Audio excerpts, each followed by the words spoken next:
देखिए, पहली बात तो ये है कि क्या इमरान खान के परवेज लाई के ऊपर एहसानात नहीं है? अगर इमरान खान की पीटीआई की सपोर्ट ना होती तो मैं आपको बताऊं कि शायद परवेज लाई अपनी सीट भी गुजरात से न जीत सकते। मैं उनको बहुत अच्छी तरह जानता हूं। वो पूरी की पूरी जो कंपेन चली थी उसमें पीटीआई ने वहां उनके मुकाबले में लोग नहीं खड़ा किए थे, इसलिए ये 10 सीटें लेने में कामयाब हो चुके थे, वरना नून लीग इनका सफाया कर चुकी हुई थी पूरे प्रोविंस के अंदर। एक बात तो यह है कि बाजवा साहब के उनके जाती एहसानात होंगे तो आप उनको चुकाते रहें। बाजवा साहब को घसीटने का मतलब इस वक्त यह है कि आप बुनियादी तौर पर पाकिस्तान की फौज के ऊपर एक इल्जाम लगा रहे हैं कि पाकिस्तान की फौज जो है, या बाजवा साहब जो है, ना भी अगर फौज कहा जाए, बाजवा साहब जो हैं खास तौर पे आर्मी चीफ जो हैं, वो इनके ऊपर भी एहसान कर रहा था और फिर उन्होंने कहा जी आप पे भी एहसानात कर रहे थे। बाजवा साहब क्या एहसान कर रहे थे भाई, खुल के बताओ।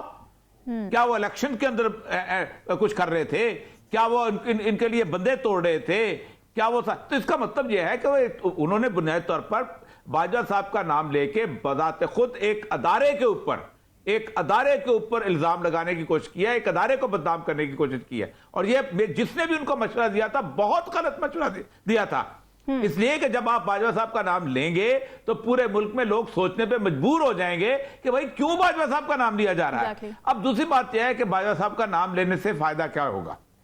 एक आप बताएं। फायदा तो कुछ नहीं होगा। सिर्फ वो जो कुछ अरसे से जो चीजें निकालने की इस तरफ कोशिश की जा रही है कि इमरान खान की असेंबलियां ना टूटें और हमें कुछ और वक्त मिल जाए या कुछ हम सूरत हाल बना लें। अब देखें इसके नतीजे में जो कुछ हो रहा है वो बड़ा खौफनाक है। खौफनाक इस तरह से है कि वो चाह रहे हैं कि इस पॉलिटिकल टर्मोइल के अंदर, इस पॉलिटिकल वाइब्रेशन के अंदर, ये जो इर्ताश पैदा हो चुका है इमरान खान के ऐलान के बाद, ये जो खौफ पैदा हुआ है, इसको हम प्रोलॉन्ग करें। आप मुझे बताइए इसके अंदर होगा क्या? पाकिस्तान की इकोनॉमिक सिचुएशन मजीद तबाह बर्बाद होगी। पाकिस्तान की जो अपना एक्सपोर्ट इंपोर्ट जो भी है, जो भी आप कह लें, वो तबाह बर्बाद हो जाएगी। लोगों के अंदर एक सेंस ऑफ इनसिक्योरिटी आएगी। मैं और हिलारी साहब कल कराची के बाजारों में घूम रहे थे। अच्छा। हमें लोग रोक रोक के सवाल करते थे कि क्या होने वाला है, हम डिस्टर्ब्ड हैं, हमें बताएं क्या सूरत हाल है, ये बेयकीनी कब तक चलेगी? इन लोगों ने तमाशा बनाया हुआ है। यानी ये 700-800 लोग हैं और ये 700-800 लोग 22 करोड़ मुल्क की किस्मत से खेल रहे हैं। कोई एक मोहरे को इधर रखता है, कोई दूसरे मोहरे को इधर। अब जरदारी साहब वहां पहुंच गए। ये है असल में सूरत हाल। तो बुनियादी तौर पर उन्होंने कोई बाजवा साहब के लिए नेकनामी का काम नहीं किया। ये बिल्कुल ही ऐसे है कि एक आदमी अगर धांधली से जीता हो तो वो कहे जी फला धांधली करवाने वाले का मेरे पर बड़ा एहसान है। अल्लाह अकबर। अगर ये 23 दिसंबर को भी 2 असम्बलियां तोड़ने का ऐलान जो है उसमें अमल दरामद कर दें तो इनको फायदा हो सकता है।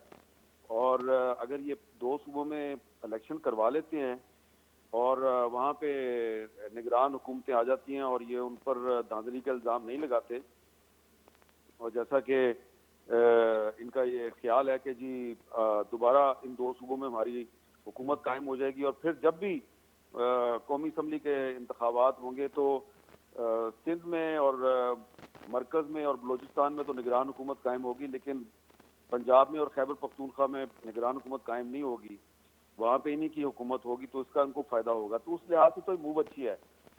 लेकिन मेरा ख्याल है कि जो उन्होंने आज अपने दाएं बाएं 2 चीफ मिनिस्टर्स को बिठा के जो गुफ्तगू की है, तो अब वक्त आ गया है कि शहबाज शरीफ साहब और आसिफ जरदारी साहब भी थोड़ा सा सच कौम को बताएं। क्योंकि अब इमरान खान साहब जो कुछ दिन पहले तक ये कह रहे थे जी कि जनरल बाजवा को मजीद 6 महीने की एक्सटेंशन दे देनी चाहिए, उसमें कोई हर्ज नहीं है, तो अब वो रोजाना जो है बाजवा साहब पे कोई ना कोई इल्जाम लगा रहे हैं और बहुत लगता है कि वेल ऑर्गेनाइज तरीके से सोच समझ के वो इल्जाम लगा रहे हैं। तो मैं समझता हूँ कि शहबाज शरीफ साहब और आसिफ जरदारी साहब और जो बाकी उनकी इत्तेहादी जमातें हैं वो इस सिलसिले में हकायक कौम के सामने नहीं ला रही। और मैं एक बात बार बार कहता हूँ, मेरी बात लोगों को पसंद नहीं आती और ये बड़ी एक तलख हकीकत है, इसको मैं तो इसलिए बार बार दोहराता हूँ कि मीडिया पे और ख़ास तौर पे टीवी की स्क्रीन पे हम पूरा सच सामने नहीं ला सकते, ना ही ला सकते हैं। अभी भी मैं जब आपसे बात कर रहा हूँ तो मैं भी घुमा फिरा के बात कर रहा हूँ। जरदारी साहब को और शहबाज शरीफ साहब को ये बताना चाहिए कि कौन था जो बार बार उन्हें बुलाकर कहता था कि इमरान खान के खिलाफ तहरीके अदम एतमाद वापस लो। बलूचिस्तान अवामी पार्टी और MQM की लीडरशिप को प्रेस कॉन्फ्रेंस करके बताना चाहिए कि कौन था जो उनको कहता था कि इमरान खान के साथ खड़े रहो। किसने ये कहा कि बीएपी को कि परवेज लाई साहब चले गए हैं बनी गाला, अब आप भी बनी गाला चले जाएं। कौन उनको कहता था कि वहां जाके आप वजारतों के हलफ, नए वजारतों के हलफ ले लें। तो जो एक नैरेटिव है इमरान खान का, वो इसलिए अभी तक पॉपुलर है कि इमरान खान को काउंटर करने के लिए आप सच्चाई सामने नहीं लाते। सच्चाई आप इसलिए सामने नहीं लाते कि फिर उसमें आपको ऐसा लगता है कि एक इदारे में दो पॉलिसियां चल रही थी। तो एविडेंस मौजूद है, हकायक मौजूद है, गवाह मौजूद हैं, सब कुछ मौजूद है। सिर्फ और सिर्फ अगर कोई चीज़ मौजूद नहीं है तो वो ये है कि सिर्फ मीडिया पे आके वो लोग बोलने के लिए तैयार नहीं है। तो उनको चाहिए, मैं तो शहजाद साहब आपको पहले भी कह चुका हूँ कि अल्टीमेटली अगर हर बात हम ही ने बतानी है तो, और उसके बाद फिर हम ही ने मुश्किलात का शिकार होना है, तो हमें क्या जरूरत है। लेकिन मुझे यकीन है कि अगर शहबाज शरीफ साहब और आसिफ अली जरदारी साहब ने अब अगर इमरान खान का सियासी मैदान में मौसर तरीके से मुकाबला करना है तो उनको सच बोलना पड़ेगा कि क्या 23 तारीख को, देखिए 23 तारीख को इमरान खान साहब ने ऐलान कर दिया जी। अब दो रास्ते हैं इस वक्त, बल्कि 3 रास्ते खुले हुए हैं इस वक्त वफाकी हुकूमत या पीडीएम के पास। और वो 3 रास्ते ये हैं कि नंबर 1 तहरीक अदम एतमाद पेश करें जी, कि परवेज इलाही साहब पे तहरीक अदम एतमाद पेश कौन करेगा? Hamza Shahbaz, leader of the opposition ji. और एक ये है कि उनको एतमाद का वोट लेने को कहें। अच्छा, अब इसमें आईनी इशू है कि मतलब 186 उनको शो करने हैं। और अगर ये कहते हैं कि जी फर्ज करें अगर परवेज इलाही साहब के खिलाफ एक तहरीक पेश हो जाती है, अभी जो कहानी है ना कि इस तहरीक को लंबा किया जा सकता है, कम किया, ये सारा स्पीकर के हाथ में है। वो सब्तैन खान जो कि इमरान खान साहब के हैं, मतलब वो चाहेंगे आज तहरीक पेश हो गई कल वोटिंग करा लें, वो चाहें तो इसको 15 दिन खींच दें इस ट्रक की बत्ती को। अब मसला ये है कि ये इसमें यानी एक में ये होगा कि अगर वो अदम एतमाद की तहरीक पेश करते हैं तो फिर हमजा शहबाज को 186 दिखाने होंगे, और अगर वो उनसे कहते हैं कि एतमाद का वोट लें तो उधर 186, और उसमें फिर एक ये भी है कि जितने लोग मौजूद हैं असेंबली में वो काउंट होंगे। कुछ को डेंगू हो गया, कुछ बीमार हो गए, कुछ नजला हो गया, खांसी हो गई, जुकाम हो गया, इधर उधर परिंदे उड़ गए। जरदारी साहब पहुंचे हुए हैं पंजाब, लाहौर। लेकिन यहां पे इशू ये है कि दोनों सूरतों में मुझे कहना तो नहीं चाहिए, हमारे इंतहाई काबिल एहतराम है, खरबूजे वाला नहीं सुना हुआ कि छुरी खरबूजे में गिरेगी या खरबूजा छुरी कटना खरबूजे ने। मतलब मसला ये है कि अदम एतमाद हो या एतमाद का वोट हो, इमरान खान साहब ने तो इस्तीफे दे देने, तो परवेज इलाही साहब की हुकूमत फिर कैसे चलेगी? अगर फर्ज करें परवेज इलाही साहब कहते हैं कि इमरान खान से कुट्टी हो गया, एक हाइपोथेटिकल सिचुएशन बना रहे हैं ना हम, फर्जी मैं कुट्टी हो गया, ये तीसरा ऑप्शन है। अब पहले 2 ऑप्शंस में जो बोझ है सारा वो मुस्लिम लीग नून पे है, बिल्कुल है, ठीक है ना, क्योंकि जो बंदे उड़ जाएंगे परिंदे, फर्ज करें पीटीआई के परिंदों का शिकार हो रहा है इस वक्त, तो पीटीआई के 10 15 20 बंदे उड़ गए, मतलब बीमार हो गया, कुछ हो गया, तादाद ही नहीं पहुंचे, नहीं उस दिन वोट डालने, या इधर उधर हो गए, तो उनसे कोई कमिटमेंट तो होगी ना। तो वो कमिटमेंट कौन करेगा? वो कमिटमेंट करेंगे फिर मुस्लिम लीग मियां नवाज शरीफ कि मजीद आप। मुझे ये बात लग रही है कि नवाज शरीफ साहब से इतनी कमिटमेंट कराई जा रही है कि आखिर में नवाज शरीफ साहब खुद स्पेशल सीट पे ना रहे हो, कहीं मखसूस सीट पे, क्योंकि ये सारा जो बोझ है ये तो नवाज शरीफ साहब पे ढल रहा है। अच्छा, अब नवाज शरीफ साहब के साथ इनके क्या मामला हो रहे हैं? उधर तो ये हो ना 20 सीटें 25 सीटें वो पीटीआई के साथ चल रही थी, और वो जीती हुई सीटें पीटीआई नहीं दे रही। पीटीआई अपनी जीती हुई सीटें नहीं दे रहे ना, उस पर मसला चल रहा है ना, जीती हुई पक्की सीटें। मुस्लिम लीग नून कह रही है कि हम सीटें देने को तैयार है, लेकिन वो सीटें देंगे जहां हम हार गए थे। यानी इस कंडीशन पे आप आ जाएं कि जहां हम हार गए थे पीटीआई से, वो सीटें ले दें। हम अपनी जीती हुई सीटें कैसे दे दें? जो पक्की सीट है मुस्लिम लीग नून की, वो कैसे दें?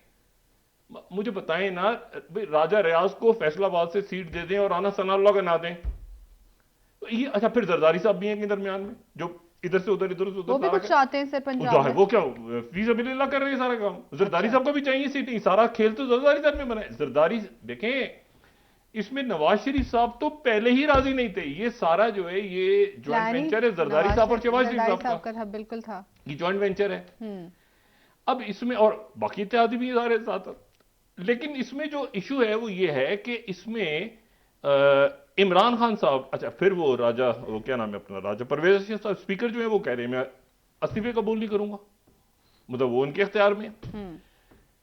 अब ये फटा पड़ा हुआ सारा, इसमें जो असल एक और कहानी है बड़ी अजीब सी, वो सवाल है कि इमरान खान साहब बाजवा साहब के खिलाफ क्यों है? इमरान खान साहब बाजवा साहब के खिलाफ क्यों है? इमरान खान साहब 3-4 महीने पहले तो बाजवा साहब को एक्सटेंशन दे रहे थे सर, याद है बिल्कुल सर। किसी ने इमरान खान साहब को ट्रक की बत्ती के पीछे लगा दिया कि बाजवा साहब की एक्सटेंशन वैसी होने जा रही है, बेहतर यह कि आप भी इसमें अपना हिस्सा डाल दें। अब वो बाजवा साहब को एक्सटेंशन कौन देने जा रहे थे? कौन देने जा रहे थे बाजवा साहब को एक्सटेंशन? वो हमारे इंतहाई मोहतरम हामिद मीर साहब बार बार कह रहे हैं पिछले 2 दिनों से कि वक्त आ गया कि जरदारी साहब और शहबाज शरीफ साहब कौन को सच बताएं। वक्त आ गया कि जरदारी साहब और शहबाज शरीफ साहब कौम को सच बताएं। चलें अब सच हम बता देते हैं थोड़ा सा। ये हुकूमत, ये सेटअप जब अरेंजमेंट बना, इन्होंने तय किया कि बाजवा साहब को हम एक्सटेंशन देंगे। अच्छा जी, ये भी जरदारी साहब का प्लान ये था? भी जरदारी साहब और शहबाज शरीफ साहब, ये सबका था कि हम एक्सटेंशन देंगे इनको बाजवा साहब को। इमरान खान शुरू में नाराज, शुरू में वो नाराज, ठीक है। उसके बाद जो मुज़ाकरात इधर उधर हुए दरमियान में आरिफ अलवी साहब के सर, तो ये तय हो गया कि उनको मिल रही है एक्सटेंशन, तो ये इमरान खान ने अपना भी हिस्सा डाल दिया उसमें, ट्रक की बत्ती। अच्छा, उन्होंने कहा कि जब हो ही रही है एक्सटेंशन तो मैं फार्मूला दे दूंगा, वो तो देने जा रहे हैं शहबाज शरीफ और जरदारी साहब। उन्होंने कहा मैं भी डाल देता हूं हिस्सा, और मैं डालता हूं कि उसको यहां तक इलेक्शन करवाएं, और फिर ये वो मुद्दत थी जिसमें उनकी एज के लिहाज से रिटायरमेंट वाला था प्लान सर। और उसके बाद फैसलाब आ जाएंगे। यहां मसला टक गया फैसलाब को आना है नहीं आना, वो कुछ और कह रही है मरकजी हुकूमत, इमरान खान को जो बाजवा साहब पे तो सब एग्री कर गए थे।